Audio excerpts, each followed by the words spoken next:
Jadi ada 4 unsur mukjizat. Yang pertama sesuatu yang luar biasa yang dibawa oleh seorang nabi yang ditantangkan kepada yang meragukan dan tantangan itu gagal dihadapi. Namanya mukjizat. Jadi 4 unsurnya ini. Jadi sesuatu yang luar biasa. Luar biasa itu bukan berarti tidak masuk akal ya, tapi tidak sesuai atau tidak sama dengan kebiasaan. Misalnya 2 kali 2 sama dengan 5, itu nggak masuk akal. Tapi kalau matahari terbit dari barat, itu ada masuk akal, meskipun luar biasa.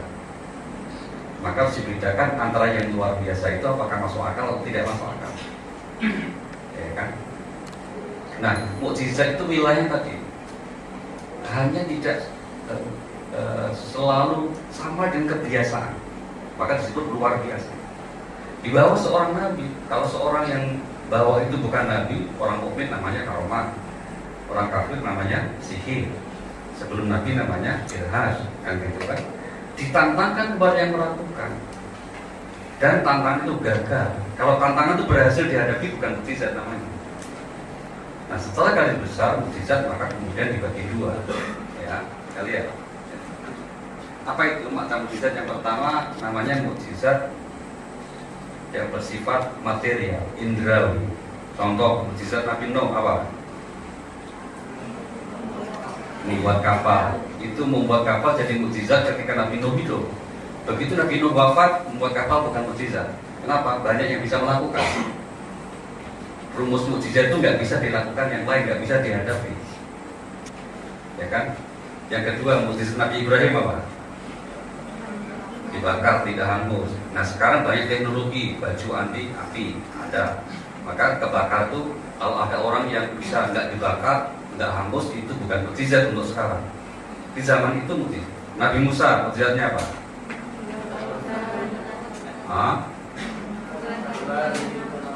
Ada 9 mukjizat Nabi Musa. Ya, salah satunya apa? Tongkatnya. Wa alqi 'asha falamma ra'aha. Terus tongkatnya itu mukjizat. Nabi Isa mukjizatnya apa?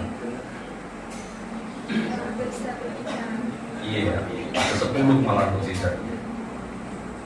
Semua mukjizat kepada Nabi sebelum Nabi Muhammad umumnya itu yang bersifat material, indrawi, dan itu waktunya hanya berlaku ketika Nabi itu masih hidup. Begitu Nabi itu wafat, maka edisi mukjizatnya finish, intah, selesai. Buat kapal sekarang bukan mukjizat. Tongkat Musa bukan mukjizat. Tongkat Musa ini sekarang ada di museum namanya Topkapi. Itu ada di Istanbul. Kami pernah 2 kali kunjung di situ. Saya kira seperti tongkat si buta gua hantu ya, gede gitu. Ternyata kecil, kayak rotan gitu, kayak apa itu, ranting gitu. Itu kalau dia nyolong tongkat untuk mukul sesuatu nggak akan efek. Jangankan mukul laut, mukul air malah nyiprat aja, nggak berubah terbelah. Kenapa? Sudah selesai edisi mukjizat. Itu bedanya gitu ya. Nah jenis mukjizat kedua itu Al-Quran. Jadi maka menjadi mukjizat karena apa? Meskipun Rasulullah SAW telah wafat, Al-Quran tetap menjadi mukjizat. Argumentasinya apa? Kita lihat surat nomor 2 ayat 23. Wa in kuntum fi raibin mimma nazzalna ala 'abdina fa'tu bi suratin min mithli. Ini tantangan paling terakhir dari serangkaian tantangan Allah kepada yang tidak percaya Al-Quran. Tantangan pertama itu falyatu bi haditsin mithli. Falyatu bi haditsin mithli. Itu tantangan pertama itu, surah At-Tur. Ketika 2 nggak bisa, kemudian diturunkan jadi 10. Am yaquluna tarakul fa'tu bi 'ashri suwari. 10 surat. 10 surat tidak bisa, turunkan 1 surat. Qul fa'tu bi suratin mithli biduni min. Qul fa'tu bi suratin mithli. Surah Yunus ayat 38. Nah, kemudian terakhir ini surah 2 23. Tantangan terakhir Fa'tu bi suratin min mithli. Jadi 1 Al-Quran tidak bisa, 10 surah tidak bisa, 1 surah tidak bisa. Oke, turun setengah surat. Surah paling pendek surah apa? Al-Kautsar, bikin 1,5 ayat. Adakah yang bisa melakukan? Jawaban Al-Quran apa? Ya, itu surah Al-Isra ayat 88. Qul la in istama'atil insu wal jinnu ala ayatu bimithli hadzal Qur'an la ya'tuna bimithlihi walau kana ba'dhum li ba'din tidak bisa. Jadi poin ini Anda semua berarti sekarang sedang bergelut mempelajari satu mukjizat terbesar sepanjang masa yang merupakan anugerah dari Allah Subhanahu wa Ta'ala. Alhamdulillah. Syukur Anda itu Anda berarti tersesat di jalan yang benar. Nah, tersesat di jalan yang benar. Harusnya bersyukur ya. Oke. Kemudian apa bukti mukjizatnya sebentar? Ada surah 15 ayat 9. Kita hafal semua ayat ini. Ini surah-surah wajib bagi IAT ya. Yang saya kutip ini surah yang wajib bagi IAT. Anda kalau sampai nggak hafal surah-surah ini, ayat-ayat ini haram. Aib wajib ini ya. Aib itu. Kalau fakultas lain nggak apa, rapopo, tidak masalah. Gitu ya. Tapi kalau IAT sampai nggak hafal surat ini problem besar ini. Nanti saya kasih cek itu. Kalau enggak, Pak Sahar akan saya marahin sama Pak Saiful. Masalah ini berarti ya. A'udzubillahi minasyaitonir rajim. Inna, ini bukti mukjizatnya. Inna nahnu nazzalna dzikra wa inna lahu. Saya tidak akan menjelaskan kaidah tentang penggunaan dhamir jamak nahnu. Tapi kita ingin melihat bahwa Anda ketika kemudian menceburkan diri mempelajari Al-Quran, menghafal Al-Quran, itu berarti Anda telah membersamai Allah menjaga Al-Quran. Itulah mengapa Rasulullah SAW menyebut Anda semua adalah min ahlillah, keluarganya. Ada orang yang dinisbatkan seperti itu kecuali ahli Al-Quran? Tidak ada.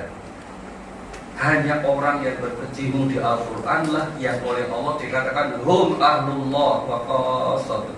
Mereka itu keluarganya Allah dan orang khususnya Allah.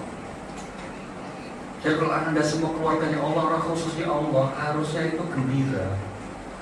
Kan saya ingin melihat anak-anak IAT itu orang-orang yang gembira wajahnya, bahagia gitu. Bukan orang wajahnya sedih. Mau kuliah sedih, pulang kuliah juga sedih. Kenapa sih kamu sedih? Khusyuk Pak, khusyuk banmu gitu. Harusnya gembira. Kenapa? Kita dianugerahi oleh Allah sesuatu yang paling mulia, mukjizat terbesar. Keluarganya Allah. Yang kedua, ayat ini juga menggambarkan bahwa otentisitas Al-Quran sebagai mukjizat Allah terjaga sepanjang masa. Dan itu tidak Allah sampaikan di kitab suci yang lain. Ada kitab suci yang lain sebelum Al-Quran itu apa misalnya? Taurat, Injil. Kan ada Allah menegaskan, aku yang jaga. Tidak ada. Yang ada apa? Kalau untuk kitab suci yang lain itu jaganya itu diserahkan kepada para ulamanya. Anda lihat di surah Al-Maidah ayat 44. Allah mengatakan apa? Bimastahfi, dengan para ulama itu yang diserahin jaga. Tapi setelah diserahin jaga, kemudian yang terjadi apa? Banyak pemalsuan kan? Kalau ditanya, kira-kira itu yang merubah isi kitab-kitab sebelum Al-Quran, Taurat, Injil, kira-kira siapa? Yang pelaku utamanya siapa itu? Ya yang jaga. Yang jaga siapa tadi? Para ulamanya, bukan orang awam. Gitu. Contoh yang bisa dihilangkan itu apa? Alladzina atainahumul kitaba ya'rifunahu kama ya'rifuna abna'ahum wa inna fariqan minhum la yaktumuna al-haqqa. Man hum fariqun minhum, siapa itu yang dimaksud sekelompok mereka menyembunyikan informasi Nabi Muhammad itu? Ya pasti pendeta-pendeta mereka. Itu Al-Quran tidak.